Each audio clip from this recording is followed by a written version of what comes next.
गुण सागर जय कपीसति लोक उजागर जय हनुमान ज्ञान गुण सागर जय कपीसति लोक उजागर रामदूत अतुलित बल धामा दुश्मन वाने छोड़ दो मुझे। विक्रम बजरंगी कुमति निवार सुमति के संगी जय हनुमान ज्ञान गुण सागर। मैं माँ और पुत्र का मिलन होने नहीं दूंगा, होने नहीं दूंगा, होने नहीं दूंगा।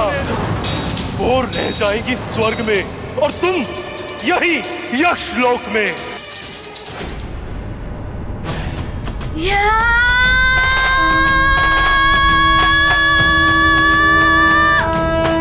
रुक जाओ हनुमान, रुक जाओ। यक्षवध करने से महापातक दोष लगता है पुत्र। इससे ब्रह्म दोष के भागी हो जाओगे तुम। हनुमान, आप क्यों मोल लेना चाहते हो? छोड़ दो मुझे। मैं माँ और पुत्र का मिलन होने नहीं दूंगा, होने नहीं दूंगा।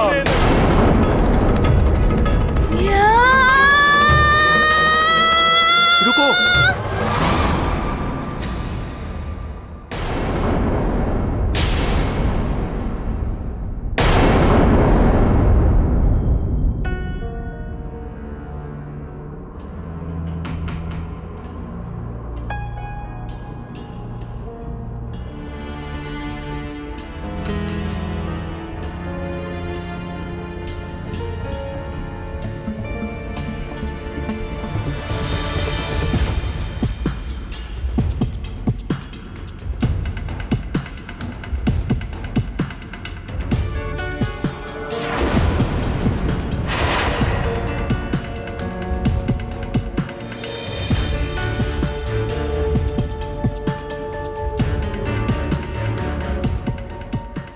महाराज,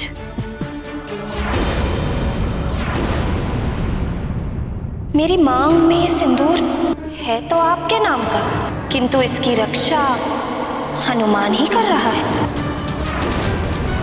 यहाँ तो प्रतिदिन संकट आते ही रहते हैं। भगवान ना करे किसी दिन हनुमान ना हुआ तो आप तो रक्षा कर नहीं पाएंगे। अब शीघ्र ही हनुमान के साथ लक्ष्मी भी आपके घर पर पधारने वाली है। मेरे रहते इनका कोई अहित नहीं कर सकता। आप इतने अंधकार में क्यों बैठे हैं?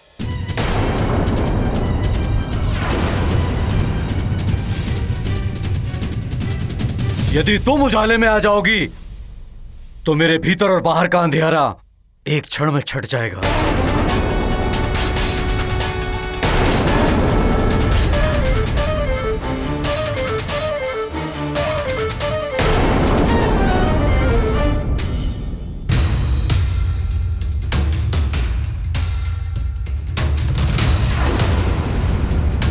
कौन हो तुम?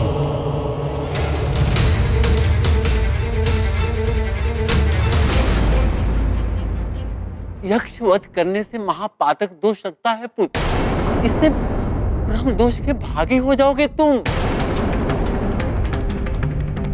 हनुमान अबोध है, ब्रह्म दोष की गंभीरता से परिचित नहीं होगा। इसे महापातक से नहीं रोका तो अनर्थ हो जाएगा। मेरे ही कारण ये एक बड़े पाप का भागी हो जाएगा। हनुमान, तुम यहाँ किसी का वध करने नहीं आए हो। मत मारो उसे। यदि यक्षवध का महापातक दोष तुम पर लग गया तो तुम अपनी माता को कैसे मुक्त कराओगे?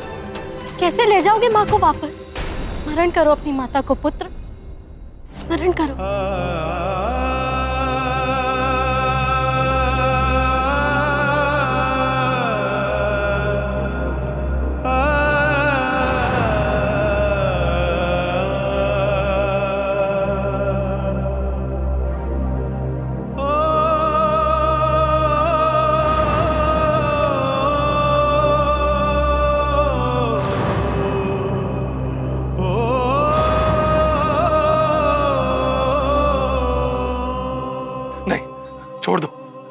छोड़ दो मुझे, छोड़ दो हनुमान।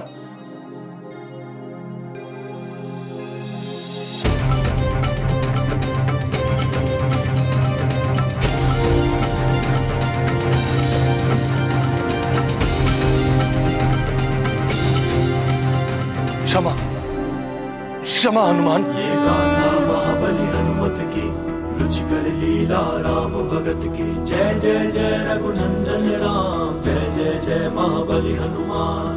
हनुमत का अद्भुत स्वरूप, धारण किया अब रौद्र रूप। यक्षराज भयभीत हुआ, धरे हनुमत त्रिशूल और गदा। चरणों में गिर करता वंदन, यक्ष वीर हैं केसरी नंदन। शत्रु जिनके पार न पाए, मित्रों को जो हृदय लगाए। ये गाथा महाबली हनुमत की, रुचिकर लीला राम भगत की। जय जय जय रघुनंदन राम, जय जय जय महाबली हनुमान। नारायण नारायण, हनुमान का ये यक्षवीर रूप महाकल्याणकारी है। जय यक्षवीर हनुमान।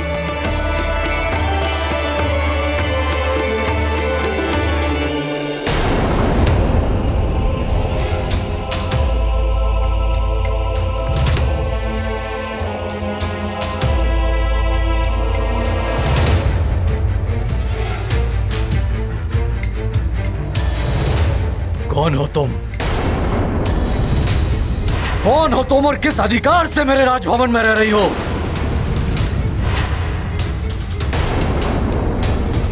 मेरी अंजना कहां है? क्या किया तुमने मेरी अंजना के साथ? बोलो। क्या बोलूं मैं? कुछ बोलने से भी मेरा अपराध कम तो नहीं हो जाएगा। मैं कुछ पूछ रहा हूं, उत्तर दो मेरे प्रश्न का। कहां है मेरी अंजना? केसरी जी, अंजना तो... ये आपकी पुत्री अंजना नहीं है, कोई बहरूपनी है जो उसके भेष में आकर हमें छलने आई है। ये हमारे साथ कोई छल नहीं कर रही है केसरी जी।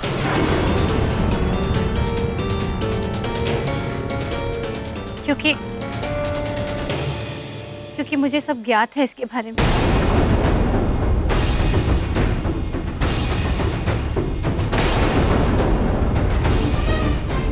आप इसकी सच्चाई से परिचित थी?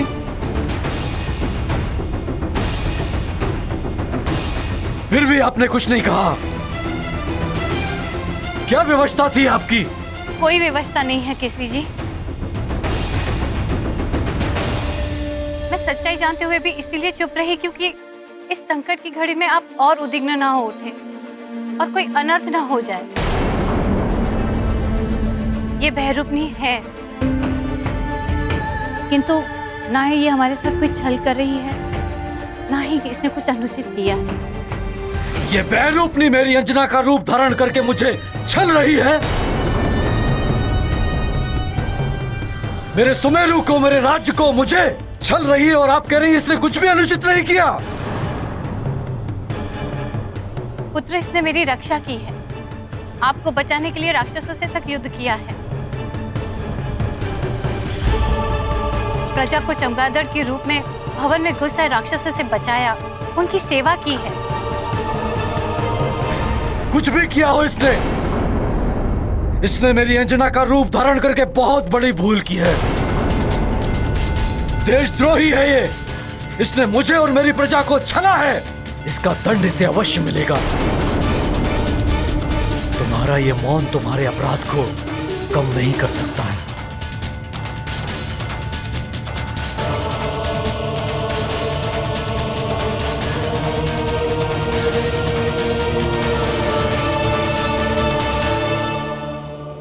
तुम्हें राज परिषद में भरी सभा के समक्ष तुम्हारे कृत्य के लिए दंडित किया जाएगा। ऐसा मत कीजिए केसरी जी, राज परिषद की न्याय व्यवस्था बहुत कठोर है। अब राज परिषद जो भी दंड देगी मुझे स्वीकार्य होगा। मैं राज परिषद के नियमों से बंधा हुआ हूं मां। राज परिषद के समक्ष तुम्हारा न्याय होगा। तब तक मैं तुम्हें बंदी बनाकर रखने का आदेश देता हूं,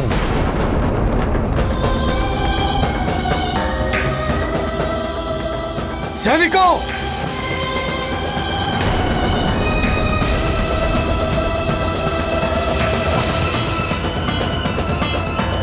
यक्षराज जी, मेरी माँ के कारण आपके प्राण बचे हैं। अब आप उर्वशी मौसी और ऋषिवर जी को मुक्त कर दीजिए। मैं ऐसा नहीं कर सकता हनुमान। यक्षराज, अभी तो तुम हनुमान से क्षमा प्रार्थना कर रहे थे और अभी नहीं मना कर रहे हो। प्रतीत होता है कि तुम्हारा मति भ्रम अभी तक टूटा नहीं है। ऐसा नहीं है उर्वशी, यक्षलोक का नियम है, यक्ष तभी कुछ दे सकता है जब उसे कुछ प्राप्त हो। हनुमान, मैं उर्वशी और ऋषि को तुम्हें तभी सौंप सकता हूं जब तुम प्रतिबल स्वरूप मुझे कुछ प्रदान करो। हाँ, ये विनिमय का नियम यक्षलोक का ही है।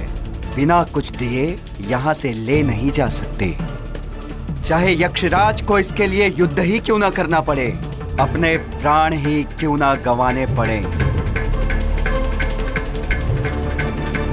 यक्षराज जी, मैं यहाँ किसी के प्राण हरने नहीं आया हूँ। मैं तो बस उर्वशी मौसी और ऋषिवर जी को यहाँ से ले जाना चाहता हूँ। स्वर्ग के समय सीमा के अनुसार मेरे पास समय बहुत ही कम है। इनके प्रतिफल के रूप में आप मुझसे जो भी चाहें मांग लीजिए।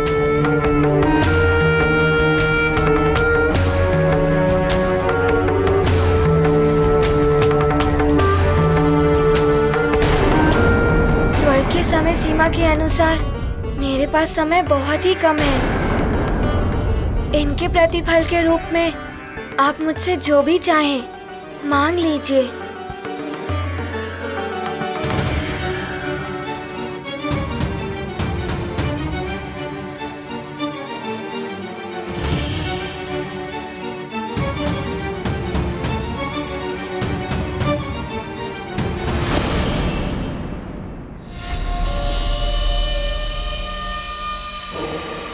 तुम्हारे पास ऐसी कोई भी मूल्यवान वस्तु दिखाई नहीं दे रही जो मैं तुमसे मांग सकूं,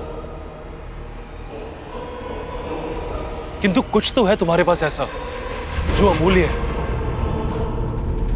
यदि तुम दे सको तो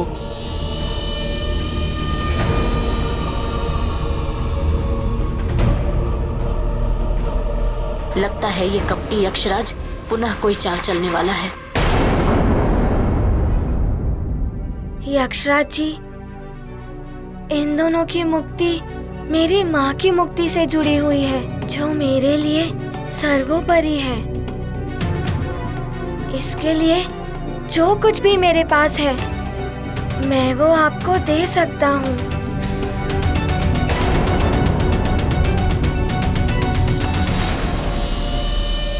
अब तक जितने भी दिव्य पुण्य तुमने अर्जित किए हैं या कहीं से भी तुम्हें प्राप्त हुए, वो समस्त पुण्य तुम मुझे दान के रूप में प्रदान कर।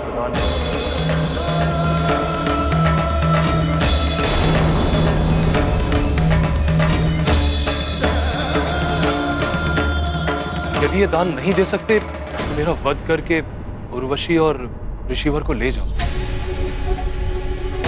यक्षराज अनुचित कर रहा है हनुमान के साथ। इतना बड़ा दान मांग लिया इससे। कोई कैसे अपना पुण्य किसी और को दे देगा? हनुमान ऐसा नहीं कर सकता।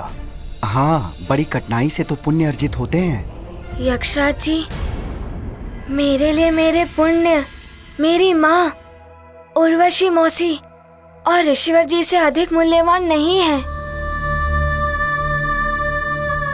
यदि मेरे पुण्य आपके किसी काम आते हैं तो मैं सहर्ष ही अपने पुण्य दान करने के लिए प्रस्तुत हूँ। हनुमान, ये क्या करने जा रहे हो तुम? पुण्य ही वो धन संपदा है जिसे लेकर मनुष्य संसार से जाता है। स्वयं की देह, माँ, पिता, पुत्र, पुत्री, बंधु बांधव सब यहीं छूट जाते हैं। पुण्य अर्जन के अवसर बार बार नहीं आते पुत्र।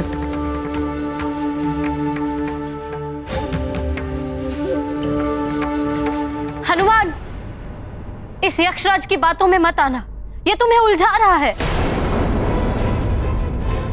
मैं विवश हूं हनुमान। तुमने मुझे परास्त तो कर ही दिया है, अब तुम चाहो तो उर्वशी और ऋषिवर को मेरा वध करके ले जा सकते हो।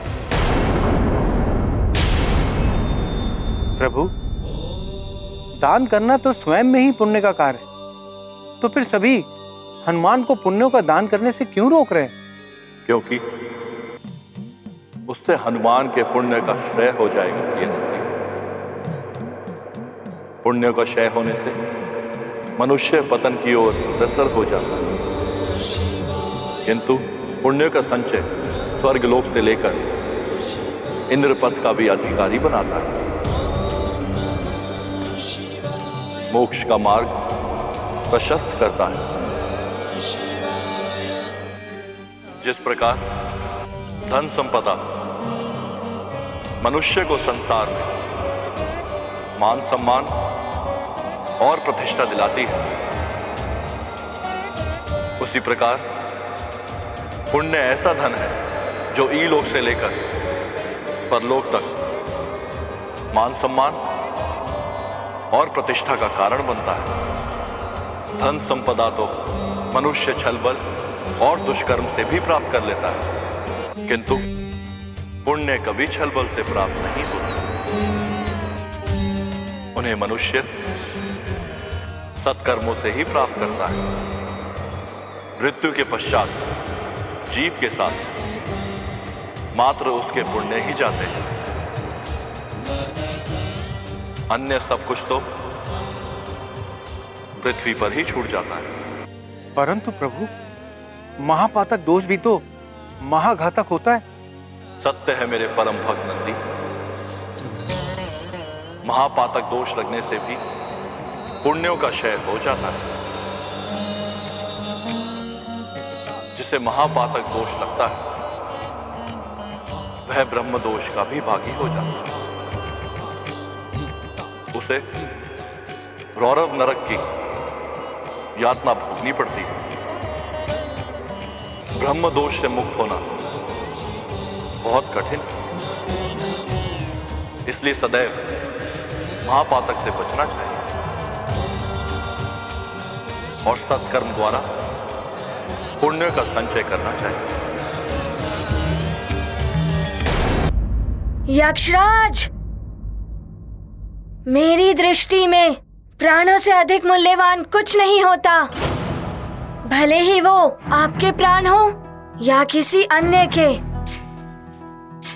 मैं केसरी नंदन अंजने हनुमान अपने अभी तक के अर्जित हुए सभी पुण्यों का दान यक्षराज जी को देता हूँ। ये गाथा महाबली हनुमत की, रुचिकर लीला राम भगत की। जय जय जय रघुनंदन राम, जय जय जय महाबली हनुमान। यक्ष ने मांगा पुण्य का दान, हर्षित देते हैं हनुमान। है अपूर्व पुण्यों का बलिदान, तीनों लोक में है गुणगान।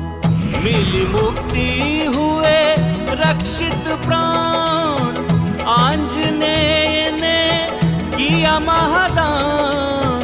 मातृ भक्त का त्याग महान, महावीर महादानी हनुमान। ये गाथा महाबली हनुमत की, रुचिकर लीला राम भगत की। जय जय जय रघुनंदन राम, जय जय जय महाबली हनुमान।